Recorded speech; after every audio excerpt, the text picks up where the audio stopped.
A statement of fact. Independent fact-checking and corrections are encouraged. Can we get a cup of coffee in here, please?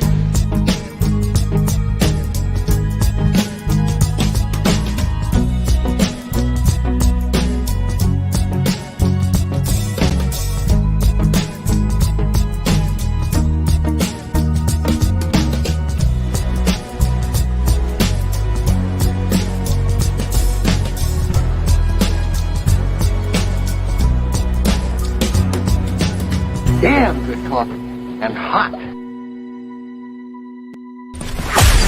Wake up, America. You've got a dog that needs walking. That's right, sunshine. Just put on a big pot of strong coffee and get ready to type your little hate mail with your opinions about kumbaya and flat earth insanity. Stand-up comedy? You want stand-up comedy? Well, we've got sit-down comedy. It's time for Coffee with the Dog. You make me laugh.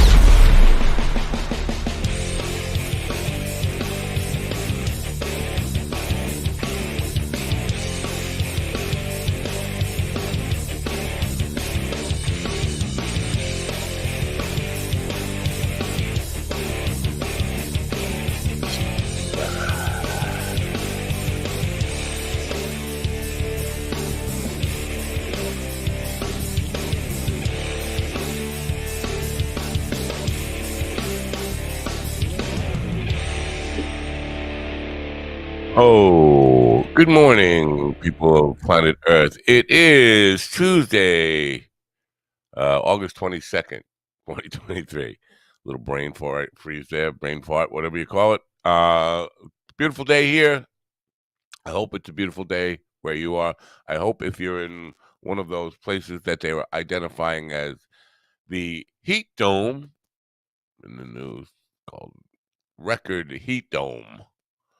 If you're one of those places that has been suffering from oppressive heat this summer, I hope it's starting to cool off. As the summer winds down, this time of year, I don't know, I get bummed out.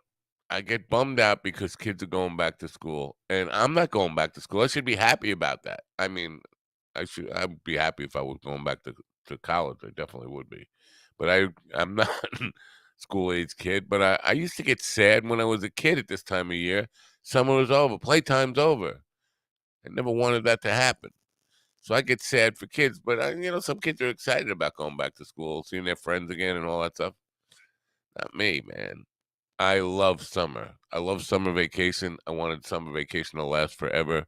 So this time of year, and I think in some of those places where it's really, really hot and oppressive right now, kids are going back to school already in this heat. So, it's a bummer time. Labor Day weekend is next weekend, not this weekend. We still have one more, I guess, party weekend of the summer, and make the most of it. That's all you can do, man. Make the most of it.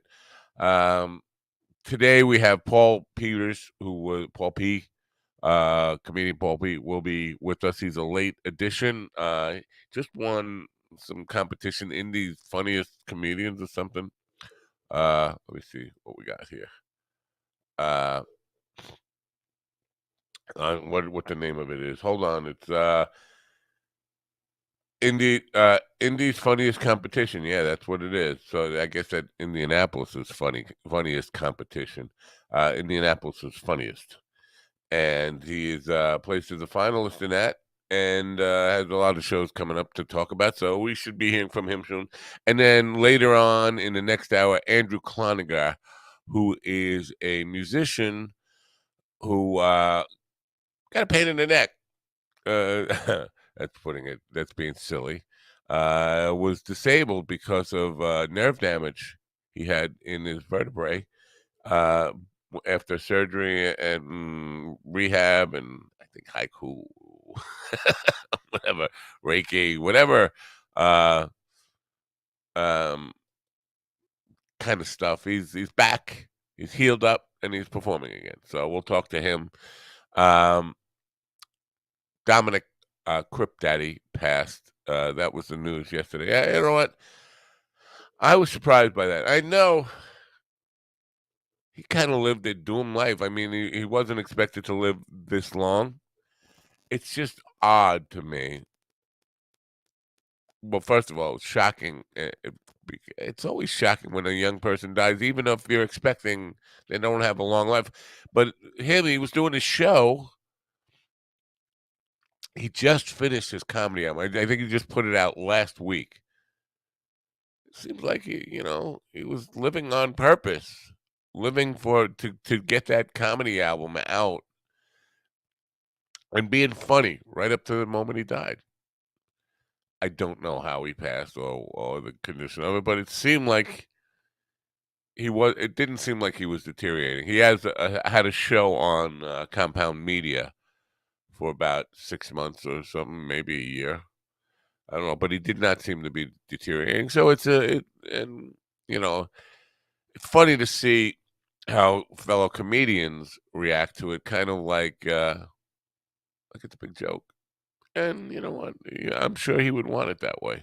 I'm sure he would want it that way. I mean, he was a very dark, dark humor kind of person anyway. So it's sad to see, but in other ways, and people fucking rip me a new hole for this one. In other ways, it's good. I'm jealous. He got out.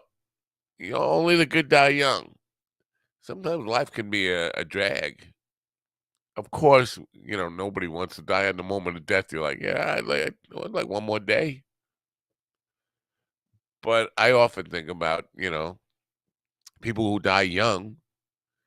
They got an advantage. They got, got out. He got out early. Got out with less pain, less suffering. That's what life is all about: pain and suffering. Look, I'm giving you the middle finger while I rub my eye. Anyway, look forward to talking to Paul P. And Andrew Cloninger later today. Yesterday, I was talking a little bit about the censorship deal with lyrics on YouTube, and I have not been able to get to the bottom of it. It's not like the puzzling thing is it's not like it was sensitive lyrics. It's not like profanity. It's not like sexually explicit lyrics. It's mundane. The words flask and sober in one song, that the analytic 2 a.m. breathe, whatever, breathe 2 a.m., whatever the fuck name of the song is. But there's so many songs with real lyrics that you would think you could understand some censorship. Not a couple of mundane words picking out of the air. So I tried really hard. Yes, I worked pretty hard looking at trying to do some research on what the hell that's all about. I got no answers.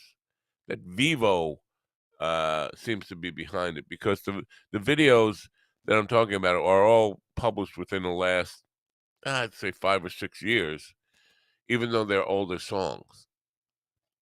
Anyway, so that's it. Now, if you're in the news, if you're not aware, and you're in Belarus, get the fuck out. That's what the the United States government is saying. Get the fuck out of Belarus. Now, I'm not exactly sure why. I mean, I know that the guy in charge of Belarus is kind of like a dictator, and he's definitely Putin ally, and is opposed to Ukraine, U.S. involvement in Ukraine. But beyond that, I don't know what he's planning to do. Like, he's planning to imprison, make a bold hostage play out of all the Americans that are there and threaten the United States, get out of Ukraine, or we'll kill all your American citizens that are here. I don't know. And there's nothing in the warnings, the state issued warnings about that. They don't make it clear as to why. They just say, get the fuck out. So get the fuck out.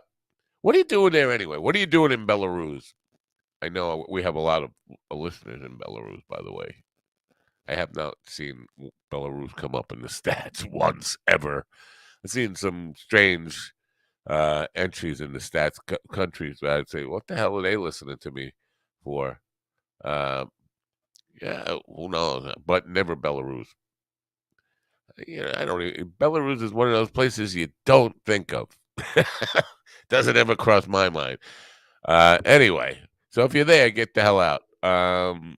Don't know what's going on with the storm recovery. LA, I know LA is not used to getting hurricanes. They're used to earthquakes. But rain and floods and stuff like that, not necessarily so much. They say it never rains in Southern California. I think that's been wrong, been proven very, very wrong. So yeah, blah blah blah. I'm just blah blah blah in here. What else is in the news here today, folks? Oh, John Larkin's birthday. Happy birthday, John Larkin from Road Comics of America. Yesterday, Doug Stan. Oh, by the way, in my memories today, it was 3 years ago today. Doug Stanhope came on the program for the second time to promote. It was 3 years. Hold on, let me just check on that. But he was here to promote his book, No Encore for the Donkey, and it was the first time he was scheduled to appear, because the very first time he was on the show was like an accident, impromptu, in the moment type of thing. Yeah, so it's 3 years ago today that Stanhope was on. It was the first time he was on as a scheduled guest, and I remember being very nervous about it because the first time he was on the show, it was completely by accident, and it just, I was very loose and in the moment because I wasn't expecting it. The second time, I was kind of, I don't know, apprehensive, not knowing how it was going to go and all that kind of stuff, but it went pretty well. Obviously, he's been back again since then. I was just thinking how I have changed since then, because if he was on today, I'd be like, no big deal. It's just Doug Stanhope. I've talked to him a million times, and people on his level and all that stuff. But I remember being a little starstruck, a little nervous. I'm sure it came off that way. But it's only been 3 years. Only been 3 years since then. So you might have thought it might have been longer.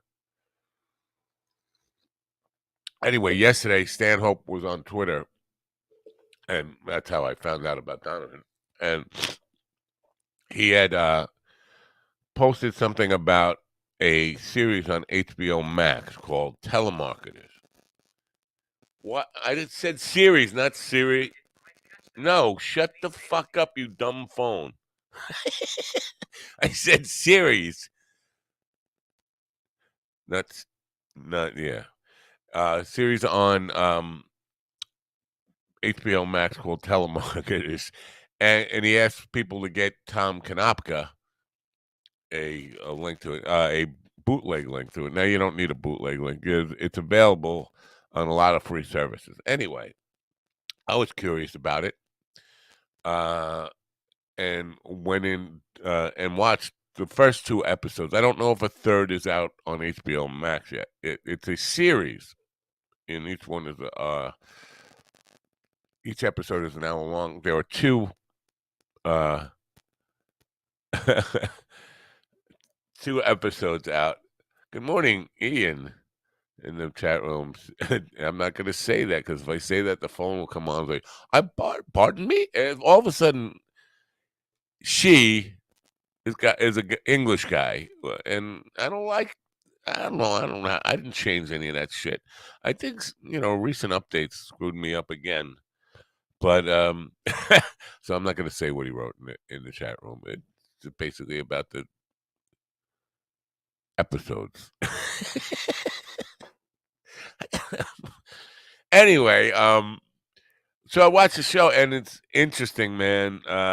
Really, it's an expose of the fundraising telemarketer scam that has been going on for at least 30 years, probably longer.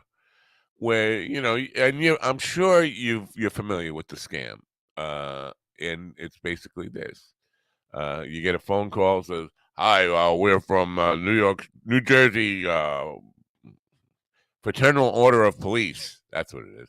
and we want to we're raising money for fallen officers' families, the families of fallen officers, and blah blah blah. And then, basically like a cop pretending to be a cop doing fundraising. Generally on older people, they have a list, and they just keep working people, and they get threatening and intimidating, and making people uh, donate. And then they're on a steady call list, and every time they call, they ask for more money. Now, none of that money is going to where it's supposed to go. And then they expanded it beyond police to firemen and all sorts of charities, cancer victims, and all that kind of stuff. And they're getting away with this. And every time they get caught, they pay a small fine. They rename the company and open it up again and basically keep doing it. And it's like a flow of money. How much money? Somebody said $1 trillion. So we have, and here's the part that I'm trying to wrap my head around, and I want to get Paul in here as quickly as we can, but $1 trillion floating around the economy, illegally created money, illegally proffered money, I guess, still helps the economy, right? Because that money gets in, and what they're doing, by the way, these call centers, they're hiring convicts and drug addicts and prostitutes and high school dropouts and people who really are destitute, and letting them do whatever they want at the job. And basically, like, you guys could shoot up heroin on the job at their desk, and nobody would say anything to them. They're like doing whatever the fuck they want on the job, because it those people, if they tend to want to stay as long as they're being productive and selling. And became like a second home to these people. But also, if they're doing that, they're not going to rat you out to the police. If your employees are all criminals and they're part of the scam, and they're never going to rat you out, because they can't go to the police and say, "Yeah, I know this place. Yeah, I shoot up heroin at my desk." Like, nobody's going to go to the cops and say that. Plus, if you're an ex-con and on parole, or you're not going to go to the cops about anything either. They're just going to say you skip parole, you haven't been to work. Fascinating stuff. I have reached out to the original executive producer and director of it, and it seems like I'm going to get him on the program. That's quick for you. I mean, I just found out about it yesterday. I reached out to him, and probably going to get him on pretty soon, possibly before the end of this week. Anyway, I'm going to take a really, really quick break, and when we come back, Paul P is going to be back to talk about what's going on with the this indie comedy festival, and whatever else is going on in his world. I'm sure he's I expect good things from him, and I'm sure he's going to tell us about some good things that are happening in his world. I'll be right back. Hey, yeah, mind dog, yeah, mind dog. If you ready for some action, this dog sure to keep you laughing. Let's go. Mind dog, yeah, mind dog. Don't roll, don't play fetch, only here to keep your interest. This is the show that you've been missing, full of comedians and musicians, plenty of interviews, entertaining, keep it funny, there ain't no debating. So authentic and straight raw, pushing the limits when they talk, doing it live when they stream. Mind dog TV, yeah, so crazy, getting intense. The dogs are wild, better beware before you hop over the fence. Mind dog, yeah, mind dog. If you ready for some action, this dog sure to keep you laughing. Let's go. Mind dog, hey, mind dog. Don't roll, don't play fetch, only here to keep your interest. Let's go. Come have coffee with the dog.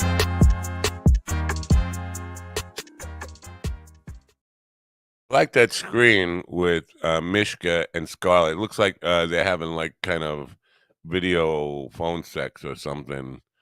She looks like she's in the middle of an orgasm, and Mishka looks like he's prompting her.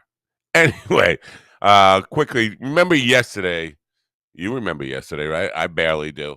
I thought my coffee machine was broken, and it was making for a very miserable morning.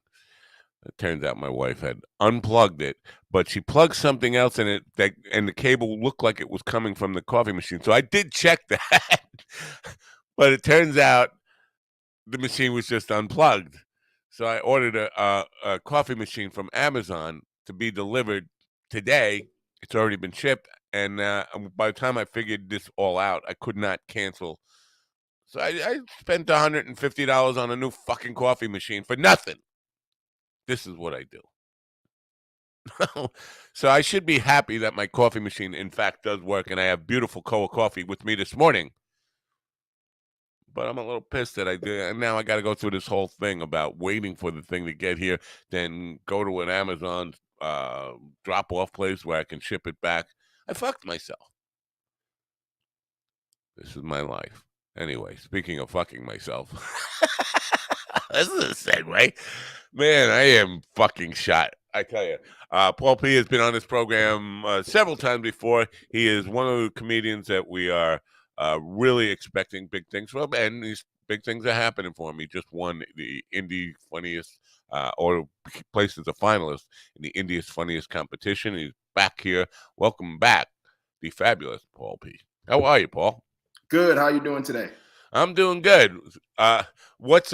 Tell me now. Indy is Indianapolis, yes? Yes, sir. Indianapolis. Because indie could also mean independence, like independent labels, independent production companies. So finals. Does it still? Is the competition still going on? No, it ended on 2 Sundays ago. It was over 2 Sundays ago, but it was fun. It was fun though. Yeah. Well, congratulations on placing as a finalist. That's good news. Now, last time you were here, there was a guy in the audience who's been working on a film. I know because he's been in several times, but he said he wanted to cast you in something. Did he ever get in touch with you? I may have gotten a message, but nothing more than that. I got an email, but nothing more than that. I got to go review that because I haven't seen that guy in the chat room for a while, but I remember he said you seem right for a part in his little independent movie he was casting. So anyway, what else is happening with you? What have you been doing? What have you been up to? Well, now since the competition, I've been on more shows. I just did Fort Wayne Comedy Club for the first time. I'll be in Lafayette coming up soon and Bloomington. So just been taking more time to focus on the writing and take some time away from doing the sketches and really put myself out there and just try to get on as many shows as possible. And just keep pushing myself. You know, the competition was good.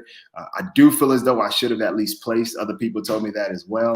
But someone told me, hey, listen, you know, you're not from here. That's why you didn't even place at all. So you're an out of towner. You're from New York. So you're not from here. So, you know, which I understand. Wow. Brutal. Hey, you know what? It's a cutthroat business, right? You know, people think, well, yeah, comedy's really cliquey. And if you're not in a clique, you're not, you're not part of a system. I think it can be a little hard. That's why, I talk about this all the time. Comedy in itself, stand-up comedy is a lone wolf kind of thing. You're out there doing your thing by yourself, but then people get in packs because of the security of it and all that kind of stuff. But if you're not in a clique, are you in a clique? Do you have a group of friends at any particular comedy venue that, you're a part of a small group of people that are all friends or not? No, that's something one of my friends here told me, and that's something I've always been like. I do my set and then I leave. You know, people want you to stay behind and do all of that, but I've always found comedy to be just like you just said. It's you on stage. It's no one else on stage but you. And I don't, people look at me the wrong way when I do that because it's like, he thinks he's better than us. And I don't think I'm better than anybody. It's just that I don't want to get into a clique and then be stuck with this clique and then I have to think like everybody else. I hear that. But there is a power dynamic there. And I'm probably talking a couple of steps above your level where you're at right now, but like on the there's a lot of comedians who are afraid to ever even say anything about Joe Rogan because Joe Rogan's podcast can make or break a career. And there is this clique around Rogan, and the people who get into it suck his dick and kiss his ass and do everything they can because they know he's the man with the power that can make and break his career. But you know what? It feels like subservience. It feels like, like almost like The Godfather. You got to get on your knees and kiss his ring kind of thing. But it can make and break your career, and if you're not part of it, can make it a little tougher on yourself. I don't know if I would do it. I don't know if I could suck up like that, but people do. It's Yeah, but you're 100% right. But that's the thing about it, is that I do have the actual talent, and I'm not a dick. So they're all like, you know what I'm saying? Yeah. So now after being on the finals, it's more so like, hey, come do my show. Hey, come do this show. And I'm working with a gentleman who's helping me get on more shows. And so it's like, now it's like, oh, okay. But I'm like, I don't want to kiss anyone's ass. If we're cool, we're cool. Let's just be cool, Yeah. My buddy Robert Taylor he's traveling around a lot. He's entering a lot of festivals and stuff, but that part of it, because he's networking with people who lead him to another opportunity. That's it's not like you have to necessarily join a clique, but getting to know some of these people and what some of the opportunities, like the World Series of Comedy has been pretty good to him. But that led to other opportunities. You doing any of that stuff? Yeah, so I'm now submitting for festivals. So the only one I've done is a New York Comedy Festival presented by Comedy Central. So that's the only festival I've ever been a part of, and that was like right out the gate, doing comedy for like a year. But now it's like I'm starting to submit for more, so I can push myself more out there, because you have to build your name up. Very cool. Now I watched the clip you sent me. From where was it? That was from the Indies festival. Yep. Yeah. Yeah. The kind of stuff. Now I like it, and I laugh my ass off. I would, but I would also think, in today's world, there's some crowds you got to be careful of doing that kind of the material that's in that skit. Any of that cross your mind? It sucks that I have to ask that question, or you even have to think like, "What is this okay in this day and age?" But does that go into your thinking and doing something like that, especially in a festival? Yeah, no, it does and it doesn't. But realistically, it's so palatable that you really have to be looking for something to like not be able to appreciate the joke behind it and know that it's all a joke. I get it, but there are people who do. This is the most fucked up thing about all this, is people will go to a comedy club looking for something not to laugh about, but to get angry about. And it's just like, and how do you deal with it? I guess you got the right attitude. I know it's a joke, and if I know it's a joke and it's clearly a joke, and you don't get it's a joke, that's your fucking problem. That's your fucking problem, because we're in a comedy club. We're not in a hate speech club. We're in a comedy club, Yeah. So that's my thing, is I need you to, but so the only reason, so the end of that joke is only that way is because of my friend Julian. He's a comedian, and he's like, hey, listen, you need to sell it. I'm talking to him about it, and I'm like, dude, I'm in a competition. And he's like, you need to sell it. He just kept saying that. And then it was like, okay, I have to become Tyrone, When you say Tyrone, all I can think of is, I'm Tyrone. I'm here to fuck your wife, long dick style. You know that guy? Yeah. Long dick style. That's a good sketch. I haven't seen him for a while. He was big for a while, and then there was another guy, bald, and they got in a fight, but Tyrone punked out and ran away. Yeah.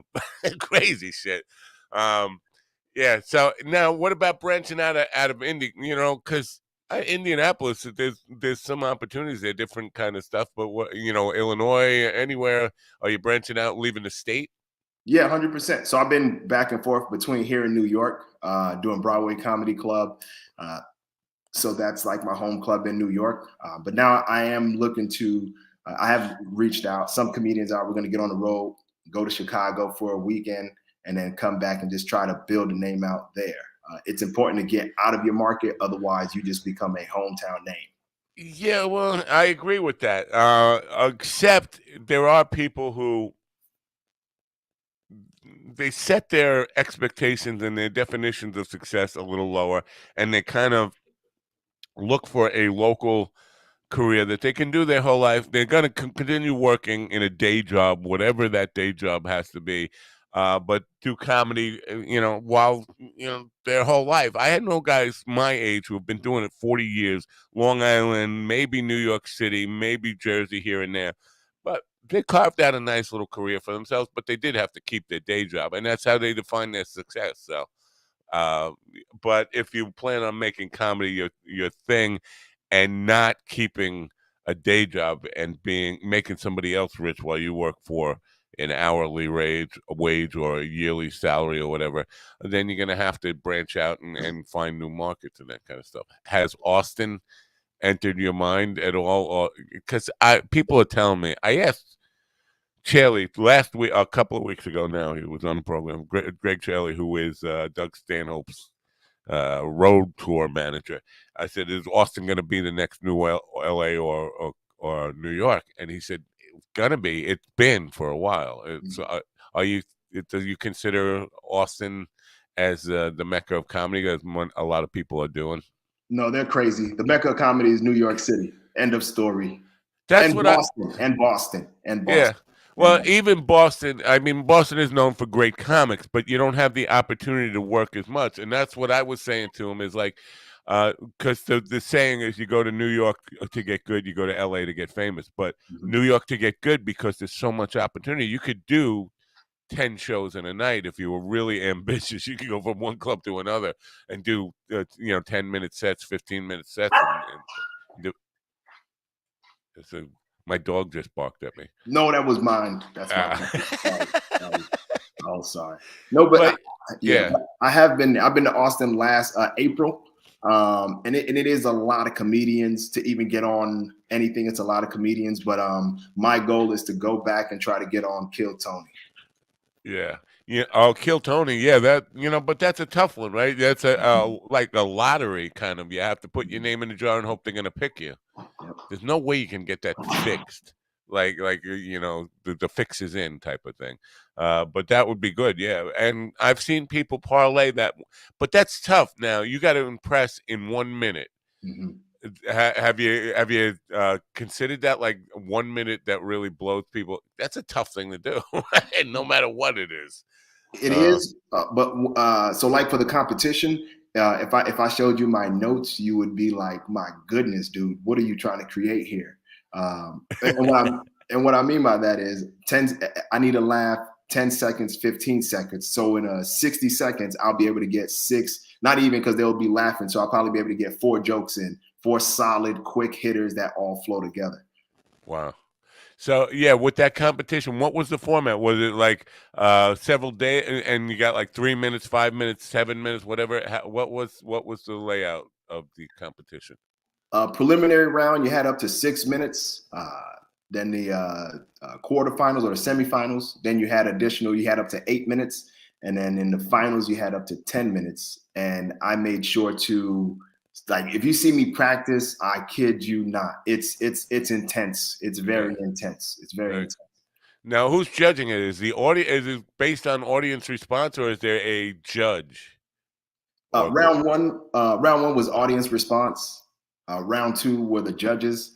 And round 3 were the judges as well. So rounds 2 and 3, you can't use the same material, and they dock you for points for that. And that's different because the World Series of Comedy, they insist on you doing the same material. And I think that's a good thing because they want to see.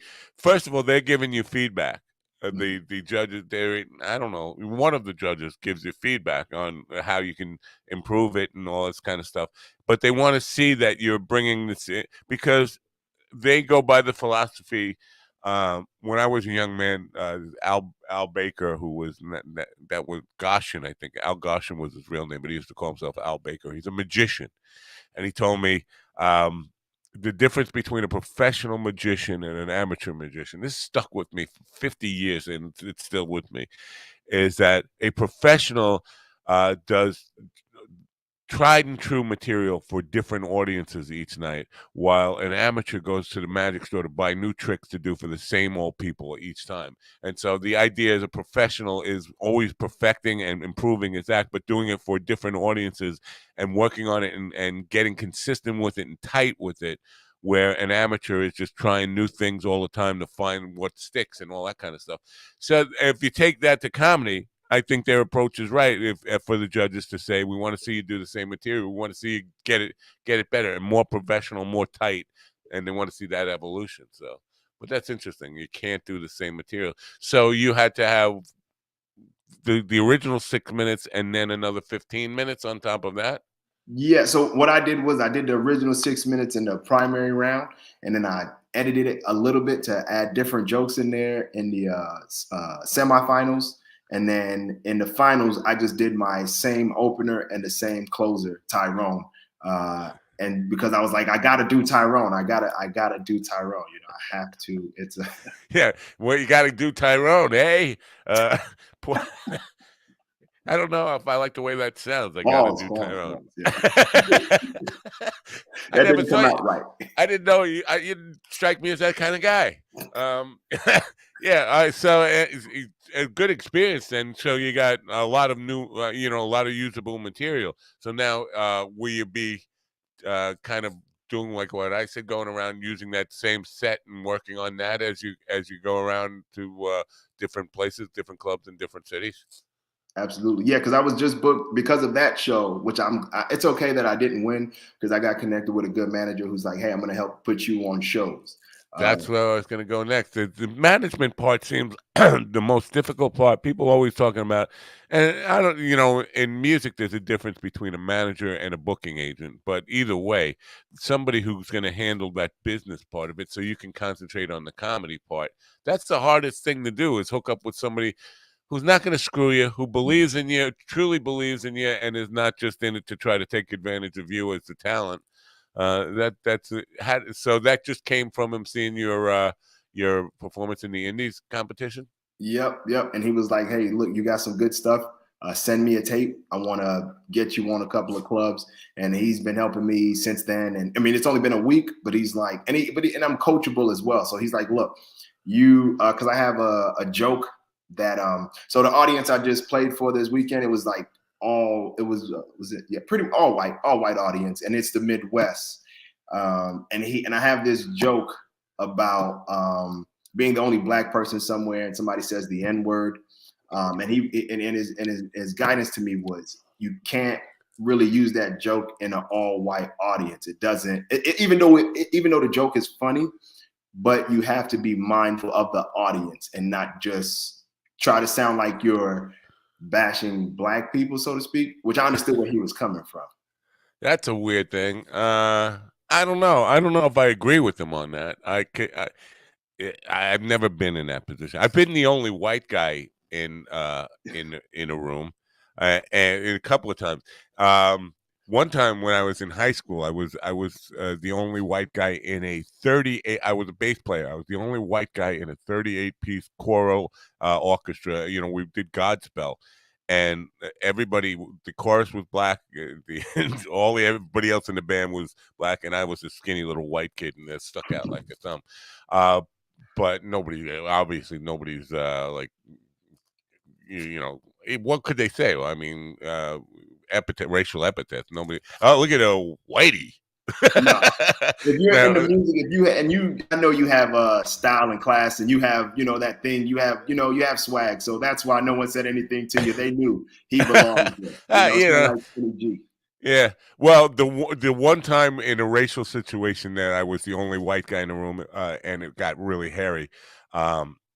New Year's Eve, I think it was 1980, and I was in New Mexico, and in the town in New Mexico, there weren't all the white people who lived there left for Christmas and so it was only natives, and there was a New Year's Eve party 2 houses down from mine, and they invited me over, and I went to the house, and there was this girl. She was like kind of like flirting because she. You're an exotic then. And then the girls think, well, that's different. He's not like one of our crew. He's a different kind of person that I'm going to get to know. But the guys there were all like really getting aggressive with me, and they wanted to kill me. And it was like stealing their women. And now I understand, when white guys get I didn't understand that until that moment, like when like, oh, black guy's gonna steal all our women. The white guy's gonna steal all our women. I was like, well, I would love to steal one of your women if I thought I could, but it ain't gonna happen.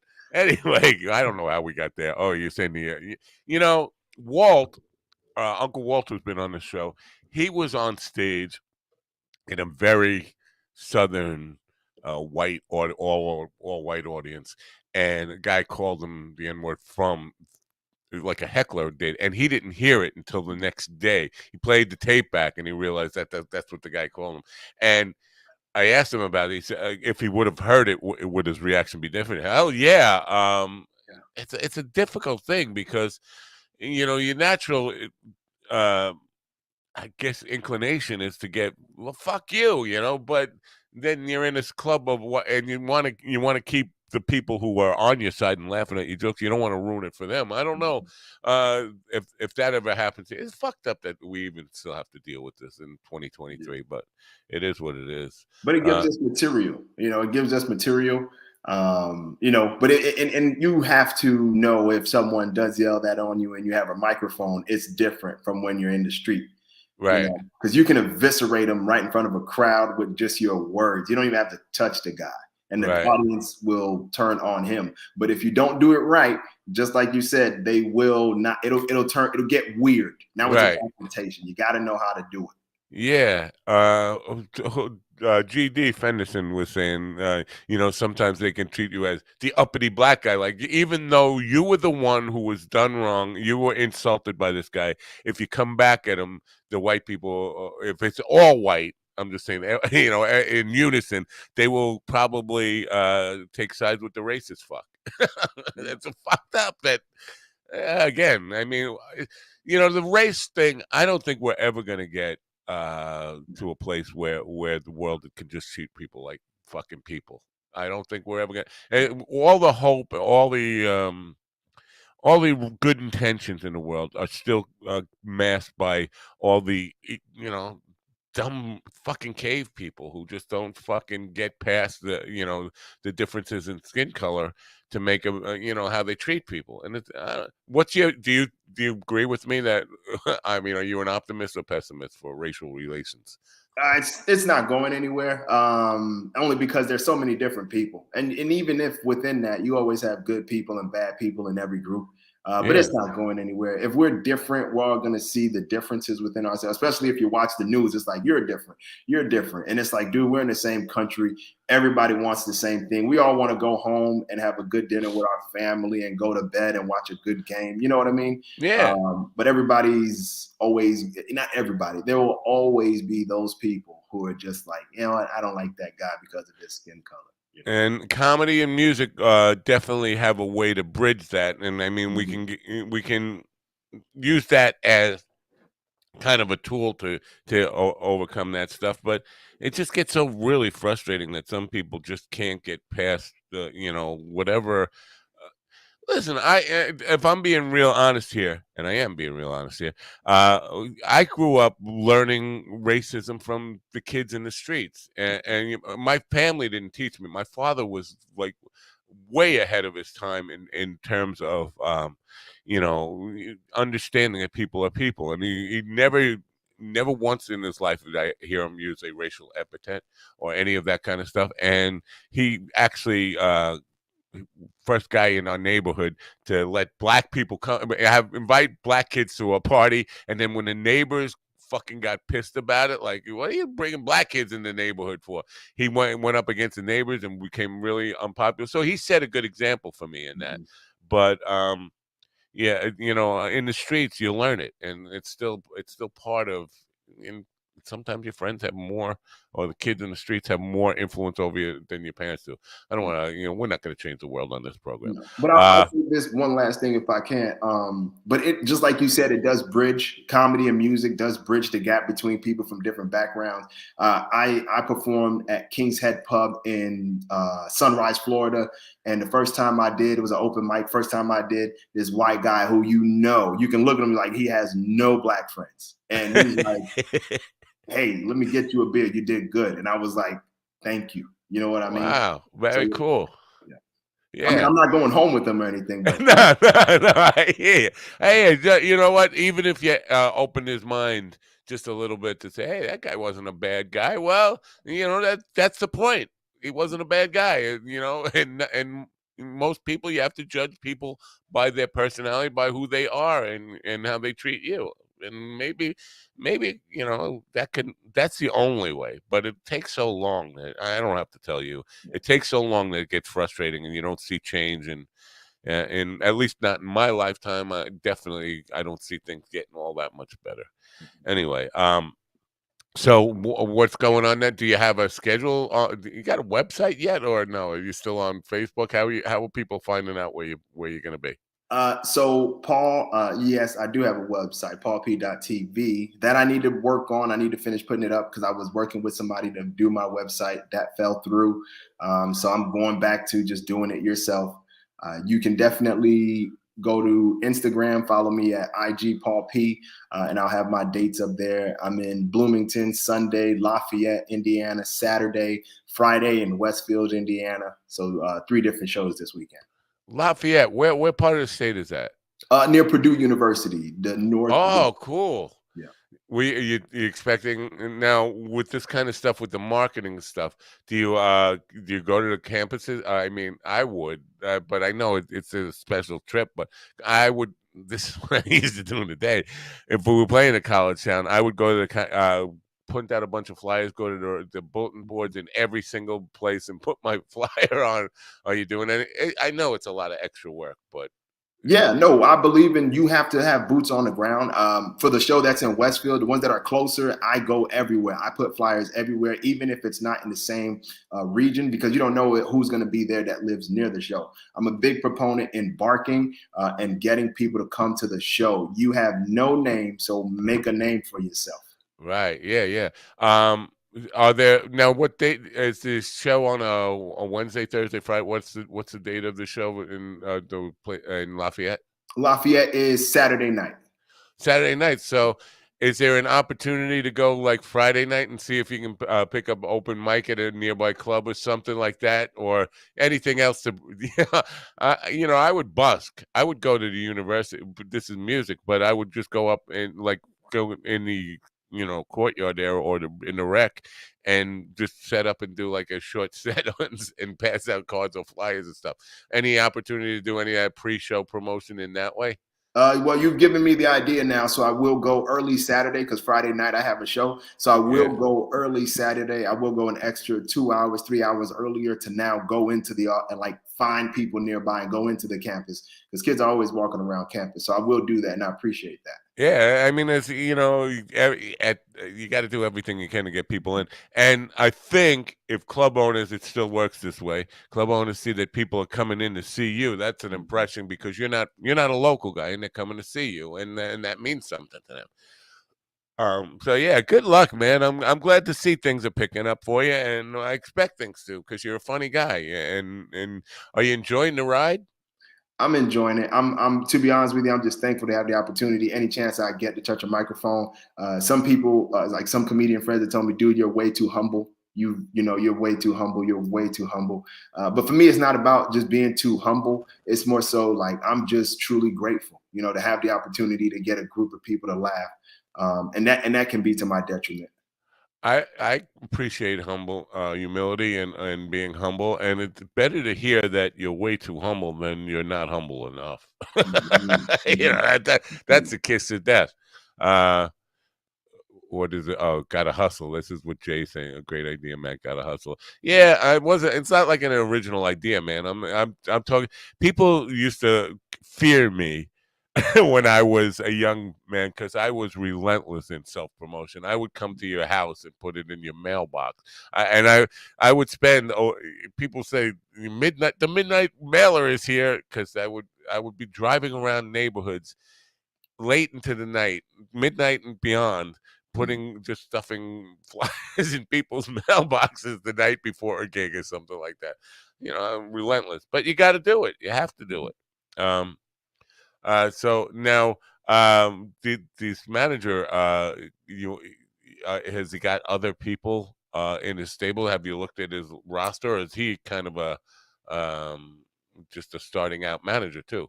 No. He used to manage Miss Pat when she was mainly in Indiana, and a couple of other names. So he's definitely a solid guy. I like him already because he's just he's easy to. Oh, he'll be back. He just we got a little bandwidth problem. I guess maybe Paul. I think that's a good time, a good signal that we're probably about to wrap this up. We'll see if he makes it back here. He's got a little something. Yeah, I hear you, but I don't see you. What'd you get? A phone call? You got some? What is going on? I don't know. We hear you. What? Can you hear me? I'm yes. Yeah. Oh, there you go. Okay. You did,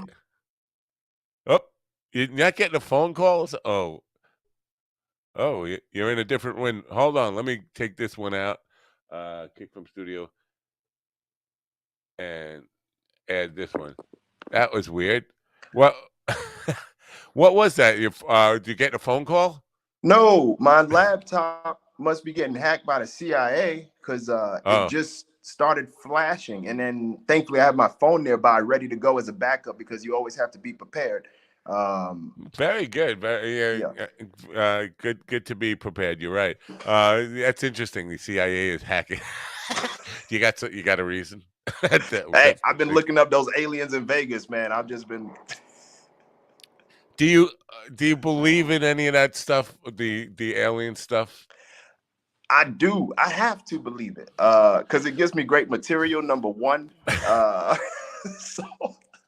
Well, here's my thing on it. I believe there's definitely life elsewhere in the universe. Nobody can. When I say there's definitely, I believe there's definitely. I don't know for a fact there is, but I believe it would be almost impossible for there not to be life elsewhere in the universe.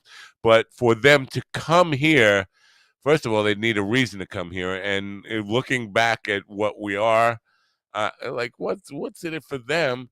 And then the fact that if they had that great technology that they can go, span the universe and travel to here, but still end up getting shot down by us or crashing by us, that doesn't make any sense at all. So when the government comes out and holds these dog and pony shows in Congress, and nobody asks the real questions, like if they say we have a craft that was shot down or crashed, we have a spaceship. Let's see it. Where is it? Yes, I agree. No, it is. It's like so they're 10 feet tall green men in our backyards. Can I see a picture of any of them?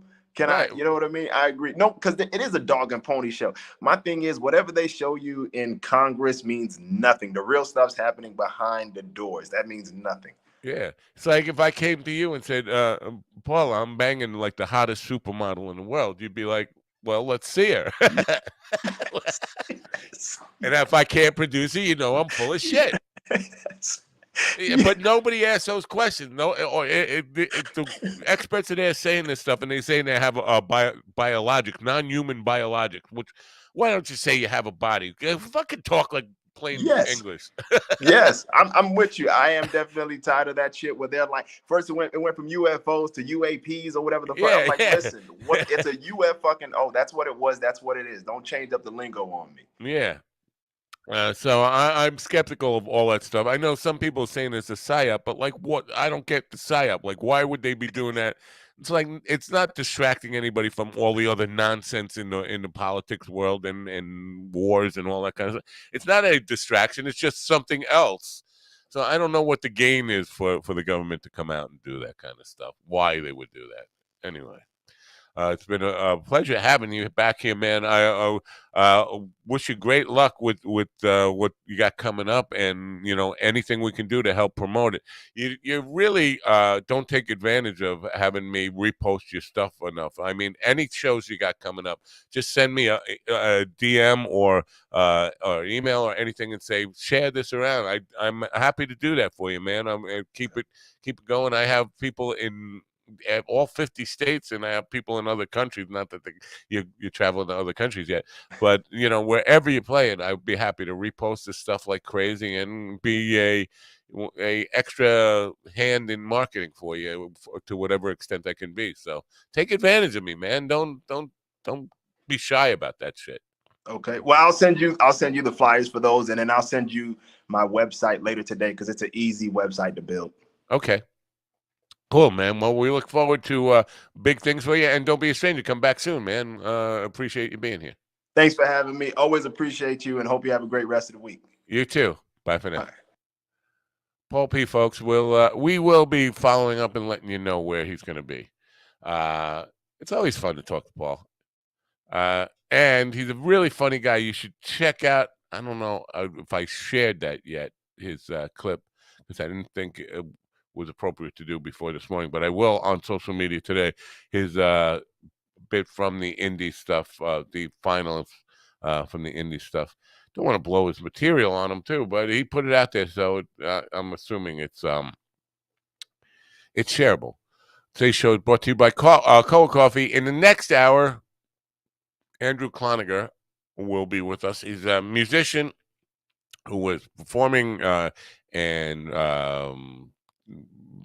writing and being part of a very creative endeavor, and then he got injured, causing nerve damage in his neck, and basically put him out of business. He could not perform music, he couldn't write, but through surgery, rehab, and lifestyle changes, he has been able to return to the stage, and now he's written his first book about haiku, and he will be with us in the next hour. Show is brought to you by Koa Coffee, and I finally got some good coffee today after struggling yesterday, having caffeine fits and thinking my coffee machine was broken, and buying a new coffee machine that I don't need, that now I'm going to have to return. Nightmare. But now I have Koa Coffee, and life is looking up. So the moral of the story, get yourself some Koa Coffee, and your life will improve. I'll be back in 1 minute. This episode is brought to you by Koa Coffee. If you are a coffee connoisseur and want to experience the best coffee Hawaii has to offer, no blends, no compromise, try the true taste of aloha. Koa Coffee produces premium Hawaiian coffee, hand-picked, expertly roasted, and delivered from Hawaii to your door with aloha. From award-winning 100% Kona coffee grown on the slopes of the Mauna Loa volcano to the unique mocha beans of Maui, they strive to provide their loyal customers with the best quality and freshness. Since 1997, Koa Coffee has been known far and wide as a product of utmost quality, and their awards prove it. Koa Coffee was featured in Forbes' Top 10 Coffees of the World. This is the coffee Forbes called the best coffee in America. Find out what it's all about. Go to minddogtv.com/coffee.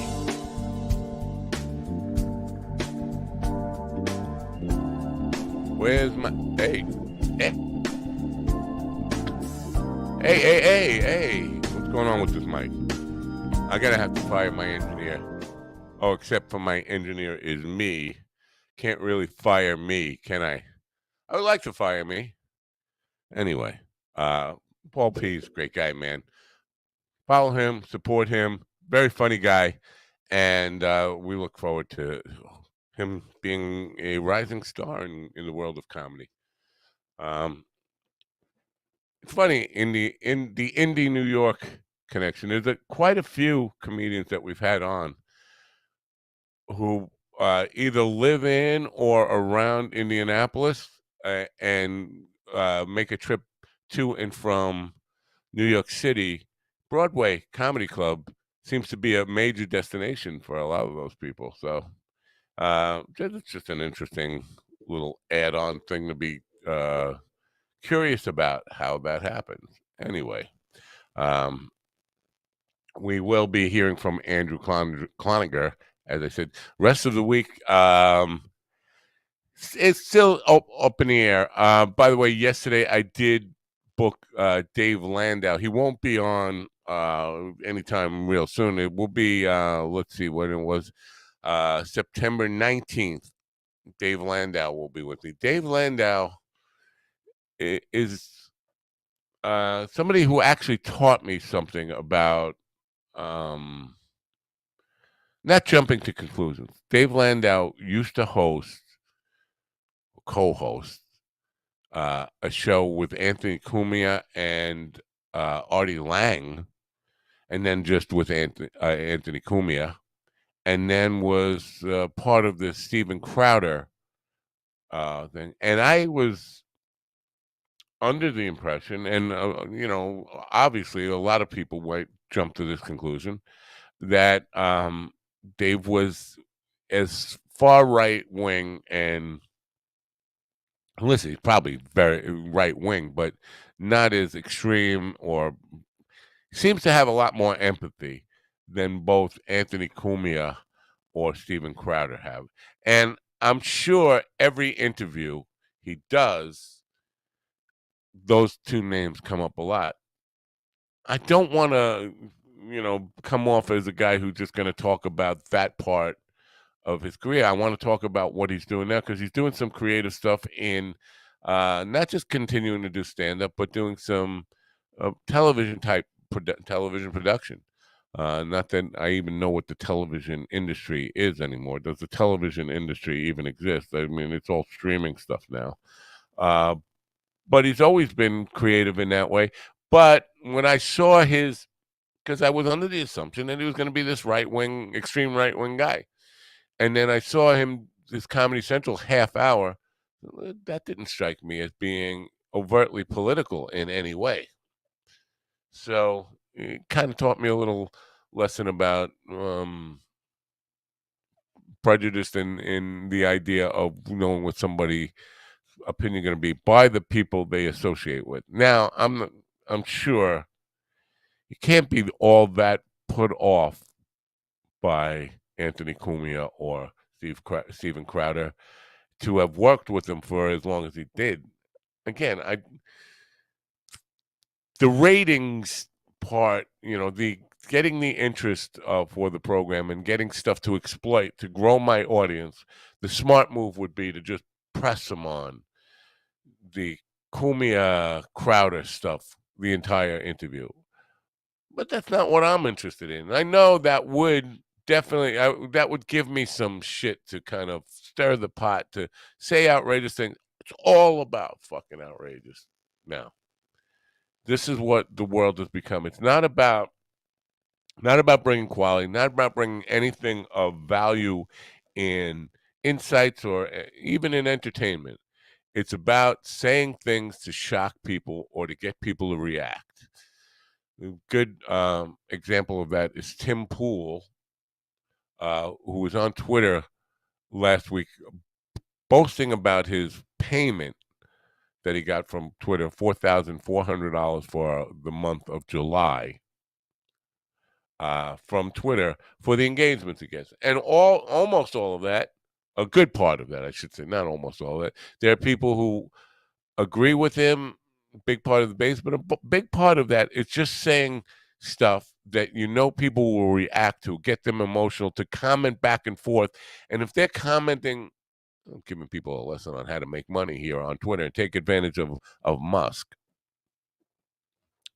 But if they're commenting back and forth under your thread, every time somebody comes back, that counts as impressions and time on your content, which accrues you money.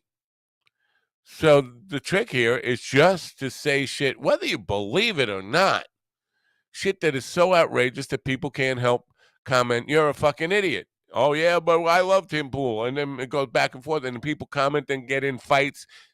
That's your dream come true. That's making money off of people arguing. You're not even around. You're off on your skateboard, smelling your beanie hat, and thinking, "Man, my bald head stinks like fucking pussy." I'm sorry. Am I being a little crude there? But Tim Pool, I'm sure you take that hat off his head, it's got to stink like holy hell. He hasn't taken that hat off his head in 15 years, and he's always on a skateboard flipping around. Anyway, I get sidetracked here. the bottom line is it's all about saying shit that will incite interaction. Whether it's good or bad doesn't matter. They said 283 million impressions on his Twitter post in 1 month. 283 million. That's a lot. I shouldn't even have to say that 283 million is a lot, but people need to kind of. So you're not going to get that.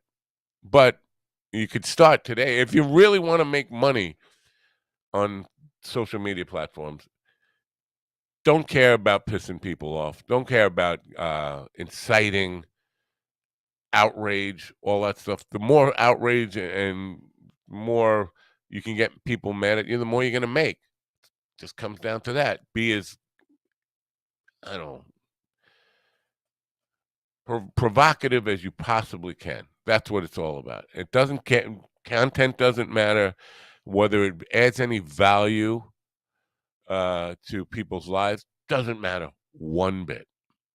Anyway, Andrew Cloninger is going to be my guest in just 1 minute. We're going to get to meet him, and I will tell you all about him one more time before we bring him in. But first, I have another sponsor I need to tell you about. TrueFire, best place online to learn guitar from some of the best in the business. You can learn at your own pace, do one-on-one downloads. You can any kind of style that you want. You can pick your own teachers, and you get a free trial for 30 days. Go there and use the promo code MINDDOG. TrueFire.com. Check it out.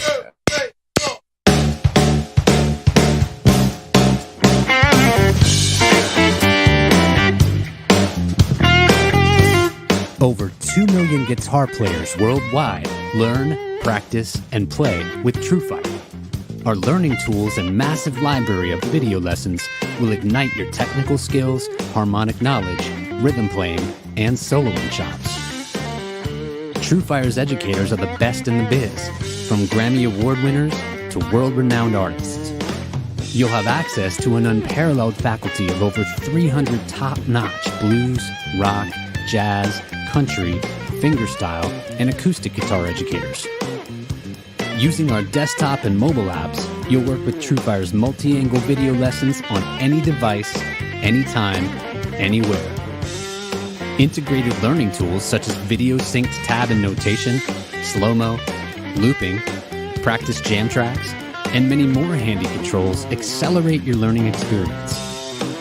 TrueFire style-specific learning paths guide you every step of the way. Use our assessment tools to find your starting point, then follow our lesson recommendations and track your progress as you work through your personalized TrueFire study plan. Progress faster with private one-on-one instruction, group lessons, multi-track video jams, live streams, song lessons, student forums, TrueFire's Riff magazine, premium jam tracks, and much, much more. With thousands of 5-star ratings and reviews from amateur and pro players alike, you'll find yourself in good company with the world's most comprehensive guitar learning platform. Grab your guitar and ignite your musicality.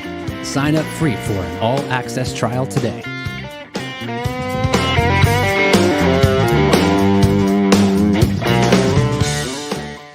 I'm inviting musicality myself. As long as I figure out what that actually means, invite musicality. Dear musicality, please come to my party. RSVP by 10:15 this morning.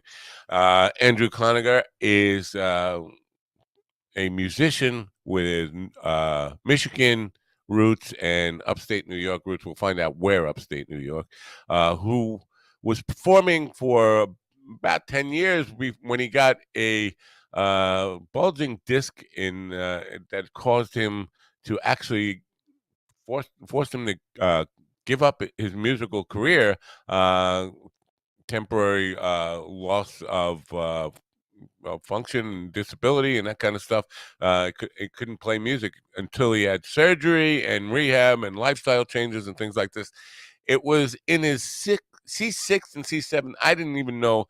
I think I'm thinking of vertebrae. My doctor, and I know I have no disc in L3 and L4, the lower back.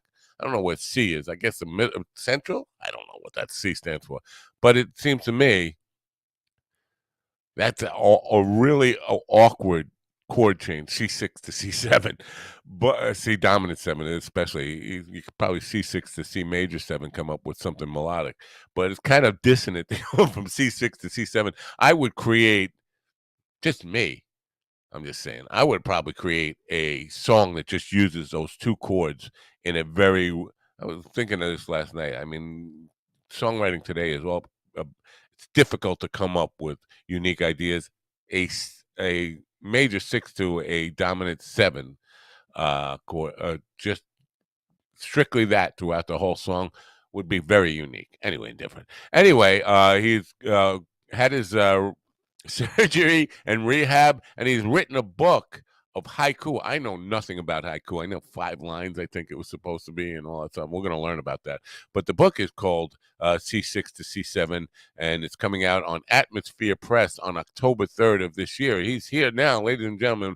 Welcome in Andrew Cloninger to. Thanks for having me. This is my awesome. pleasure. My pleasure to have you. Did I pronounce your last name Cloninger? It's yeah, Cloninger? you're actually one of the few that can do it right. That's actually pretty cool.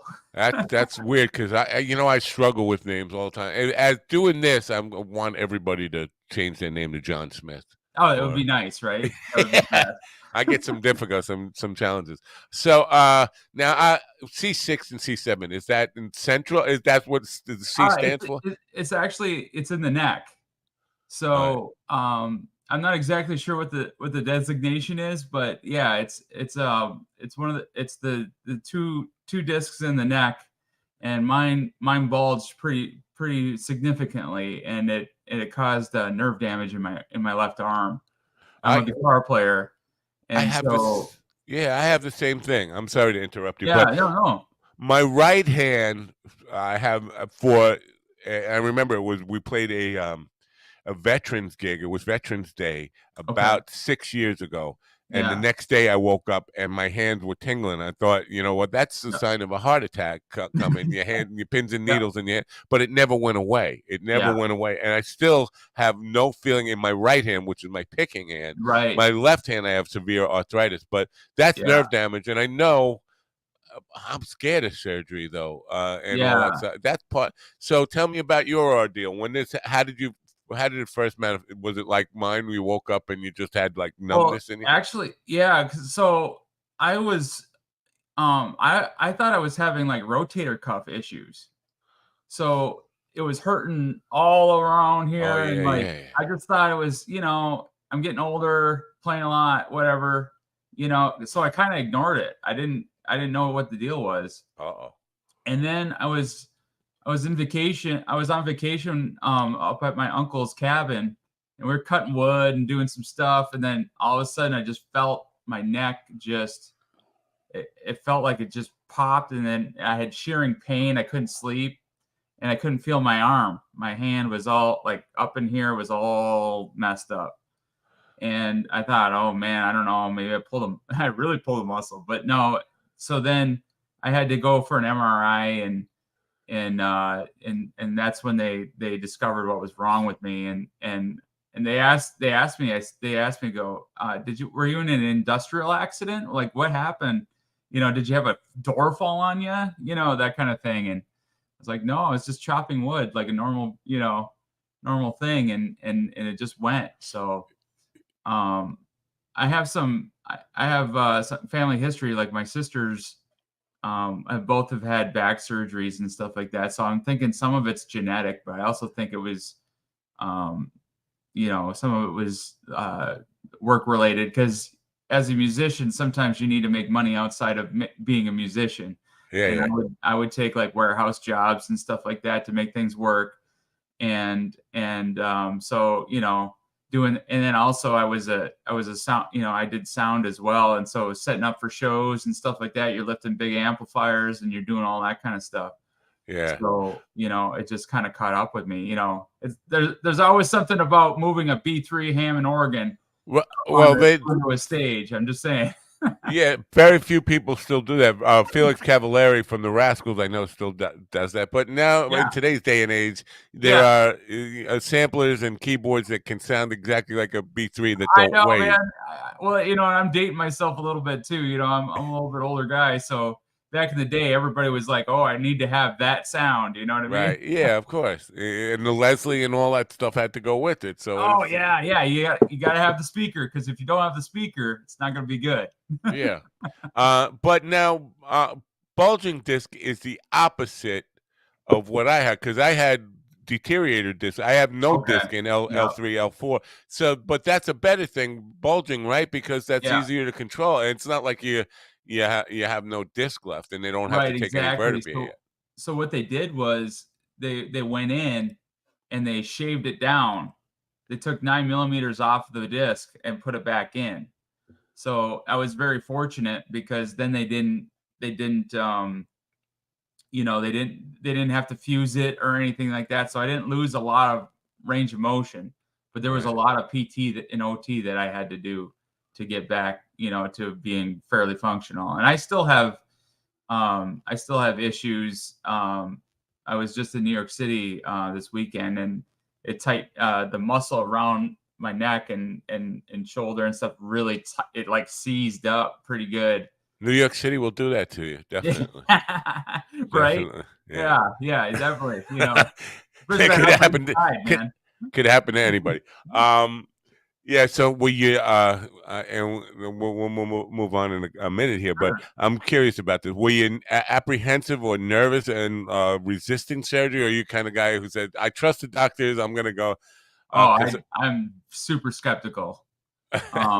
Yeah, that was not my first like, yeah, let's do surgery. That sounds great. No, that was I tried a lot of different ways to not do that.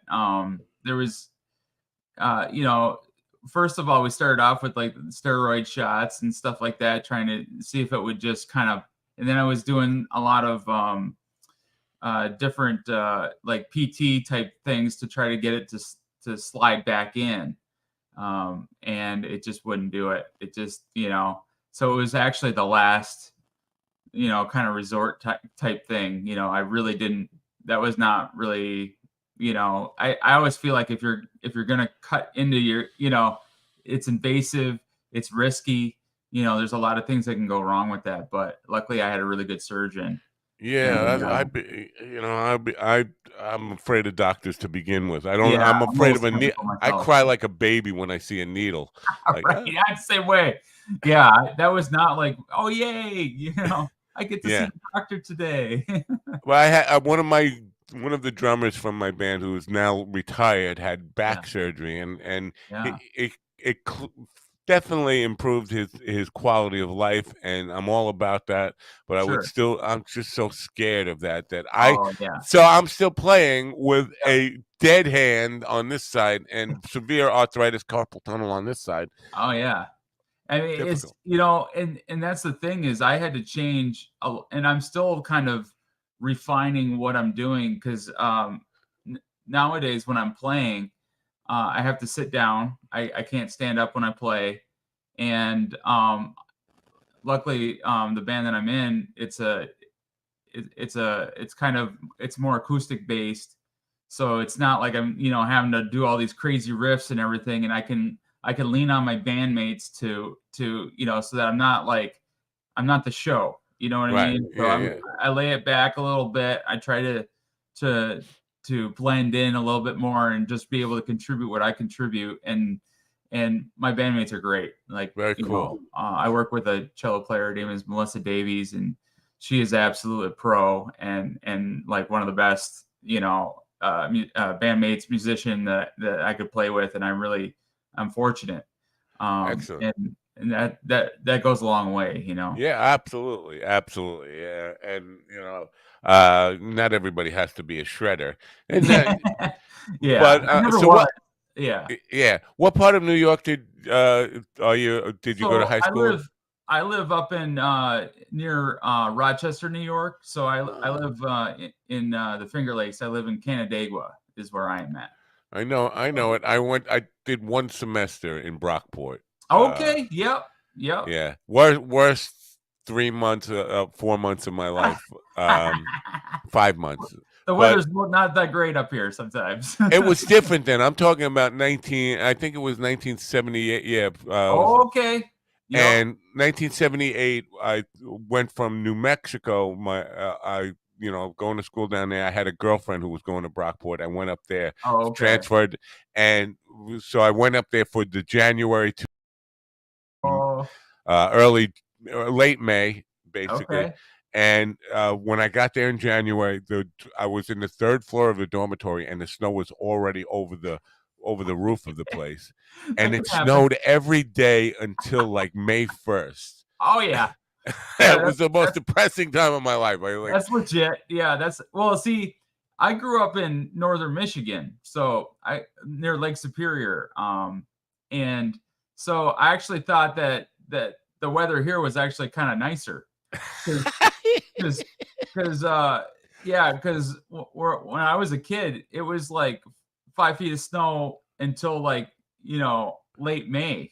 Yeah. So we're talking like over 300 inches, in the year. So it was like one time when I can't remember if I was 9 or 11. We had snow on the 4th of July, Whoa. up in northern Michigan. So yeah, so I thought, man, this is I could wear shorts in this weather, up here in Rochester. So it was actually kind of a nice change. I thought, oh, is this what Florida's like? Right. But no, but yeah, but the thing that they have here in Rochester that they don't have up there is ice. Ice Right. is the worst. They've had a couple ice storms up here that are pretty nasty, and so I actually think that's a little scarier because at least with the snow, if you slide off the road, it's no big deal. But ice is like you can't even see it, so you just slide right off. But my experience up there is that area from Mhm. from Rochester to Buffalo and all that big inclusive area, very much open to a lot of places to play, a lot of opportunities for Oh that, yeah. and very much open to original music when I was there, which was not the scene where I came from on Long Island, New York, Yeah. where it was a lot inundated with cover bands of every kind at the time. There were no tribute bands in those days. It was just cover bands. Yeah. But that Yeah. area was very receptive to original music and original music venues, and with a lot of college towns up there, Yeah. a lot of opportunities to play. Is that still the case? It's Or still the case. Yeah, and that's what I do. Because I'm actually in my group Ren Cove is an improvisational instrumental band. So wow, we just sit down and we have a little bit of like there's like little riffs and stuff that we kind of know, but like overall we're flying by the seat of our pants, very cool. and it's and I grew up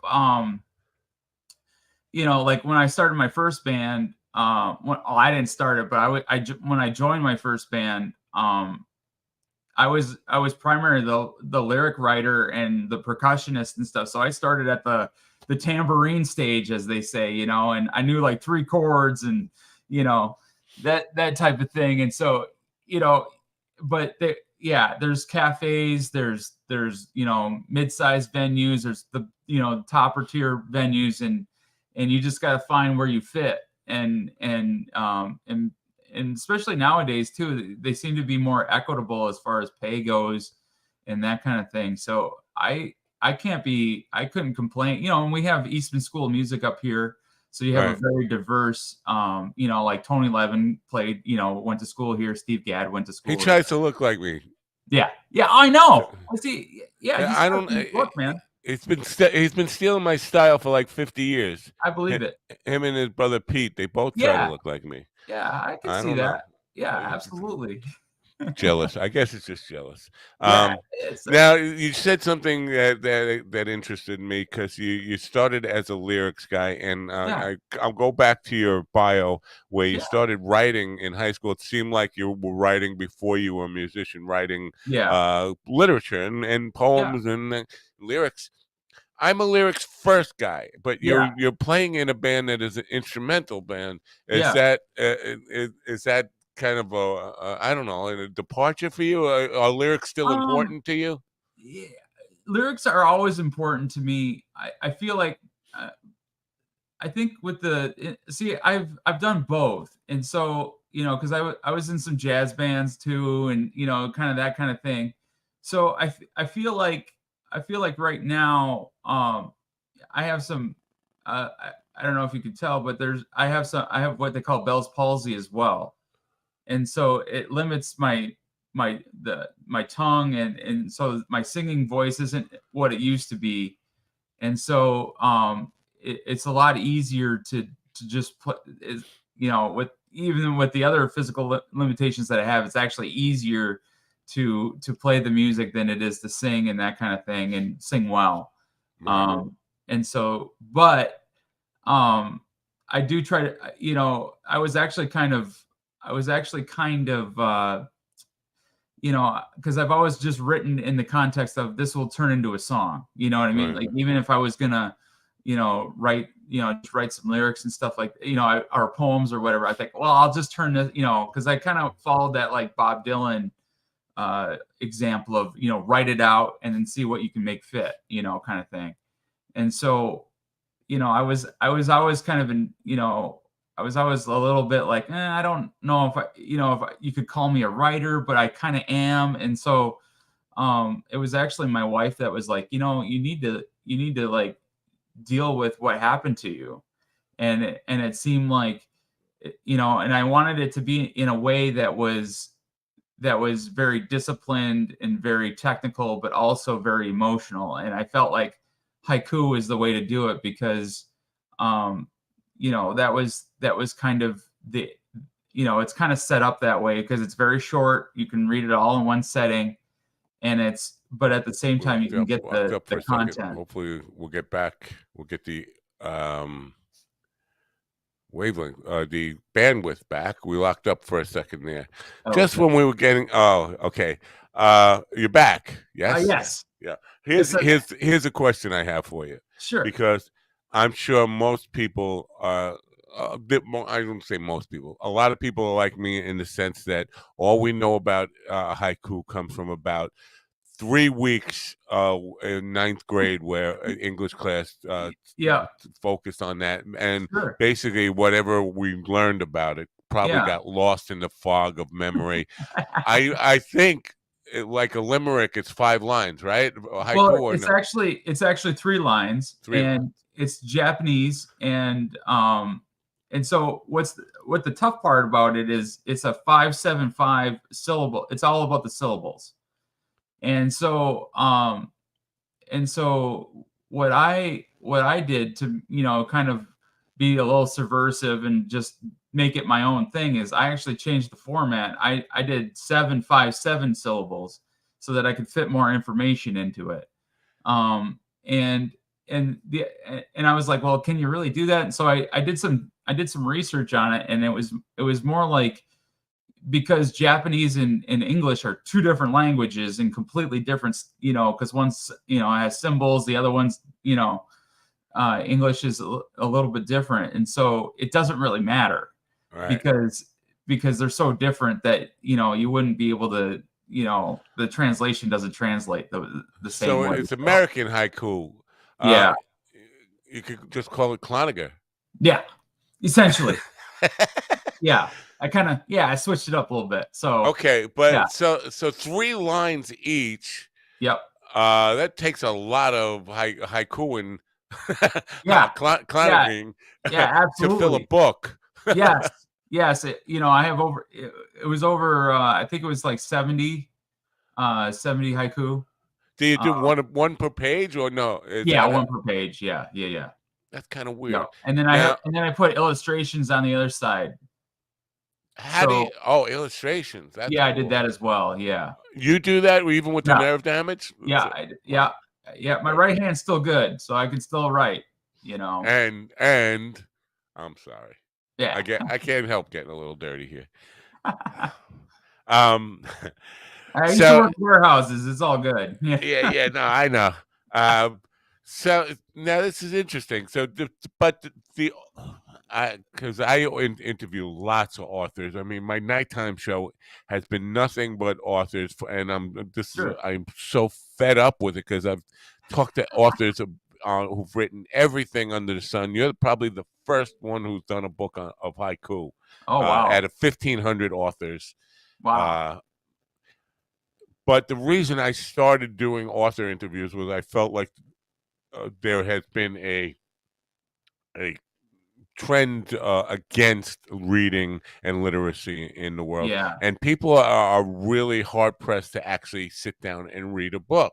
Yeah. Now, how do you market a haiku book to a bunch of dumbed down Americans? Well, I think the thing with this book too, because it's tied into it's kind of like a memoir in the sense of it goes through my journey of my neck injury, and then like it kind of asks the question of who are you after everything is stripped away. Wow. Who are you? Who can you be after that? And luckily for me, some of the physical abilities were given back, Right. through hard work and providence and that kind of thing. But I feel like it's a book that if you're if you're laid up in the hospital or something, someone could give it to you and it would give you a little bit of hope, like, oh, okay, I'm not alone. Someone's gone through this already. It probably appeals to the people who are too lazy to read a book because it seems, you're talking three lines a page. I could read a couple of those and then put it back, and then tomorrow read a couple more. It seems like an easy thing. I don't have to commit to sitting there for hours at a time. Well, and the other thing too is it's not like poems where you have to like, okay, I gotta decipher what this guy's talking about. Like you can actually tell, like, okay, this is the meaning of this thing. There's not a lot of nuance and not a lot of because you only have a small, you have to get to the point. Right. So you can't, that's the other thing too, is like, you don't have to have a English degree to read it. Well, I appreciate that. I guess I'm finding out some things about myself because things that people say to me will stick in my head and become true. And if they become true to me, I will hold on to it like a dog to a bone. And one of the things I remember Henry Rollins saying probably 35 years ago now: poets are people who intentionally muddy their waters to make them appear deep. Right. And that always stuck with me about my reluctance to poetry is like sometimes it's too deep for me that I can't get it, and if I can't get it, it feels like it makes me feel stupid. And nobody likes to feel stupid. So I appreciate this that you're saying it's more straight ahead language that anybody can get. Yeah. Because I feel like sometimes I feel the same way Henry does, like, and I used to listen to Black Flag and all that stuff, and he was always very to the point. Yeah. You could almost say that he was doing haiku back then, you know what I mean? So absolutely. But the thing is that I think sometimes, there is an over intellectualism inside poetry, and even like, people like Bob Dylan or some of these other people too. It's like, what are we doing here? Let's tell a story, and I feel like no knock on those, on people that are trying to make it that way, because I've tried that too, but I feel like for this set of poems or haiku, like it was necessary to be to the point, right, and to really get to the core, the emotional core, quickly, as opposed to making it an onion, so to speak. You gotta keep in mind your audience too, and you never want to make the audience feel stupid, and no matter what discipline of creativity absolutely. I got an agent call me. Carl, I don't know if you can hear this. I'm on the air right now. I'll call you as soon as I'm done, which will be in about 15 minutes. Sorry, but I can't even talk to you. Bye. Are you a spiritual person? Did it just Yes. and not necessarily in a religious way? Have you found higher meaning? It sounds like you Yes. have. Yes. Yeah. And that's the thing too is, everybody's journey is different, and everybody has their own, way of doing things. I, I grew up in a pretty religious home. But I found my own, I've followed my own path, so to speak, to peace and to figure out who I am as a person and that kind of thing, because I feel like everybody has their own story, everybody has their own way of doing things, and I wouldn't ever want to like tread on someone else's journey and stuff like that. But for myself, I wasn't necessarily the most happy person growing up. I wasn't necessarily the most peaceful person, but I feel like through this ordeal, I've had to lean on my faith a lot more than I ever have, and I feel like that. I feel like that I'm put on this earth for a reason, and I need to be doing what I need to be doing, being creative and stick with it, because there was a time where I kind of stepped away from being creative because I thought, well, I just got to make sure I pay the bills, you Right. know, and I kind of I wasn't performing as much, I wasn't writing as much, and it was kind of bad. It was kind of a I've been bad reflecting way. on that attitude because I used to think in that. First of all, when I was young, I had rock star dreams. That's Yep. all I wanted to be rich and famous, and that was important to me, like a lot of young people today. Sure. And then at some point, and it wasn't immediate. First came the acceptance that that wasn't in the cards for me. And Right. somewhere around 25, 26, when I got Yeah. married, I started to think in terms of, well, 30 is way too old to make it in rock and roll, and I'm Yeah. almost there. And I'm Yeah. already married, and have with a kid, and that was probably not the best way to go about reaching that goal of rock star, famous rock star Right. stuff. So that kind of started to settle in. But at some point, I got the idea that got it in my head that fame and getting rich were just shallow goals. They weren't part of what you talk about, purpose to life. And what Yeah. is my purpose, and how do I fulfill that and stay happy and feel like I'm creating in the way that I feel like my spirit was meant to, Right. and trying to bridge that gap and understand, redefining what success looked like for me and how it felt and all that kind of stuff. It's been a long journey, and I talk to people about this all the time. It's understanding where your lane is, and Yeah. sometimes it's a tough thing to accept that. And I've had people who have reached a certain level of celebrity and wealth, and I asked Sure. them about this. Do you think there's such a thing as destiny? Because Mhm. one or two of them actually came out and said, "Yeah, I don't know what it is, but there are some people. Their talent isn't that much greater than the you can find in any club in the United States this Yeah. year tonight, but for some reason." Yeah.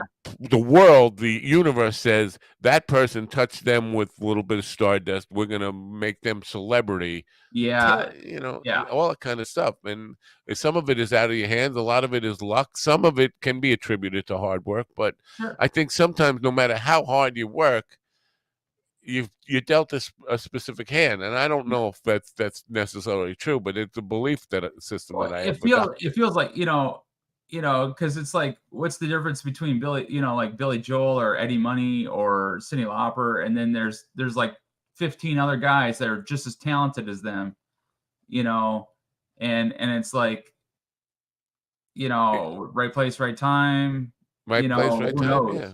Yeah, Yeah. and that's the thing is like, okay, that's fine. And I don't begrudge them anything because, they have talent and they had, but the thing is that I think for me, there's guys around me that have, that I grew up with have, they had bigger success than I did, and that kind of thing. But for me, it's not about being envious of what they have. I think it's like, how deep can I go as an artist? Right. How deep into what my natural gifts are can I go? And I think that just being persistent and still being working at it, refining your craft, refining what you're doing, I feel like that will get you much farther as far as satisfaction in your own life, as well as, okay, you're putting this thing out there.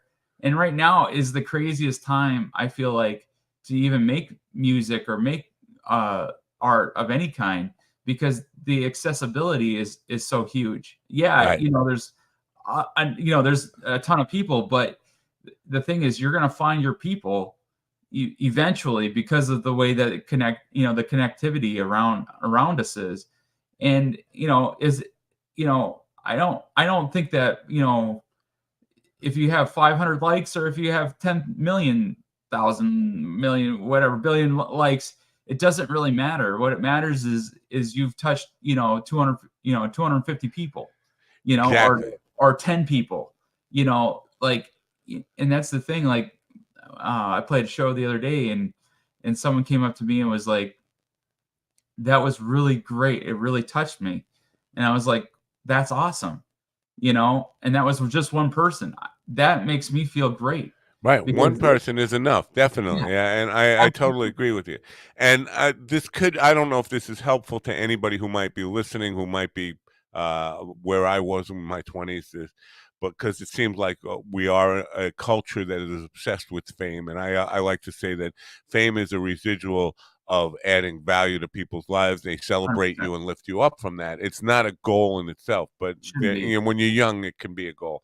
Sure. But I have come to, and this sounds like a rationalization or justification for what the cards I was dealt. I don't think it is that. I think it's truly genuine.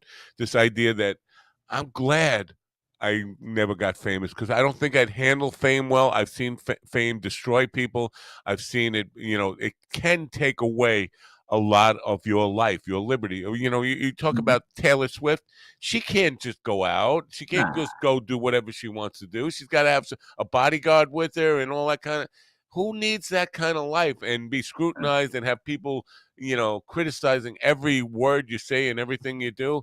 I would not function Who do you very trust? well. Yeah, I could not be myself. I couldn't be me in that. So, Absolutely. in some way, I'm very happy about that. Yeah, and I think my personality would be similar to yours in the sense of, I don't know if I would have handled it right. Right. Yeah. It's okay. Now, the book is called C6 to C7. Yeah. And I made a joke about it earlier, but it does sound like there's an avant-garde song in there. I mean, I know. And just last night, before I even thought about this, I was thinking about I'm so tired of whether it's pop, country, metal, any of they're going on the same cookie cutter chord progressions and stuff like that. I know. This is a really unique. C6 to C7 is a really unique change. I know, man. You could throw in a F minor 7 just for fun. Yeah. So I mean, on that level, but now haiku, again, coming back to the book Sure. is out October 3rd. It's called C6 to C7 on Atmosphere Press. I'm guessing it'll be available everywhere, like Amazon and all that stuff. Yeah. The big trend is in audiobooks, but for haiku, I'm thinking that's not necessary. Is it, or is it can be. We might do one down the line. But yeah, as of right now, we're not gonna do it just yet. But we're thinking about it, because actually my band's going in the studio in January, and so we were thinking maybe possibly, if everything works out, we might have our music be the bed for the audiobook.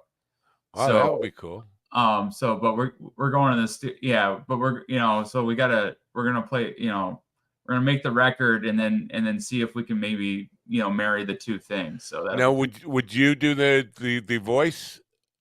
Actually, I was actually hoping that my wife would do it. She's got a really great voiceover voice. She's an artist as well, so Oh, I was that's going to cool. have her do it. You know what and this is, I'm not saying you should do this. I'm saying Sure. what I would do if I had this book. I would use AI and mock Morgan Freeman's voice and make it sound Oh, like of course. Either that or what's his name? He did James Earl Jones. I don't know. Oh yeah. James Earl Jones would be the guy. Yeah. Well, also there's the guy, and I always forget his name. The guy who did Ken Burns stuff. Oh I yeah, love he's that so guy's great voice. too. Yeah. I know who you're talking about. Yeah, that'd be sweet. Yeah, the Civil War guy. I love that stuff. His voice can, make me interested in anything. He could describe somebody taking a shit, and I would be like, "Wow, this is amazing." Like, read the phone book. He's like, Yeah. Gary Garbo. So now, this is interesting, and maybe you can't even answer this question, but if somebody asked, who are you? Are you a writer? Are you are you a writer, or are you a musician, or you just say, I'm I a consider creative myself person? an artist. Artist, that's good. I consider myself someone like in the sense of I have different degrees of creativity with a lot of different things. And so I feel like I can be creative in different realms.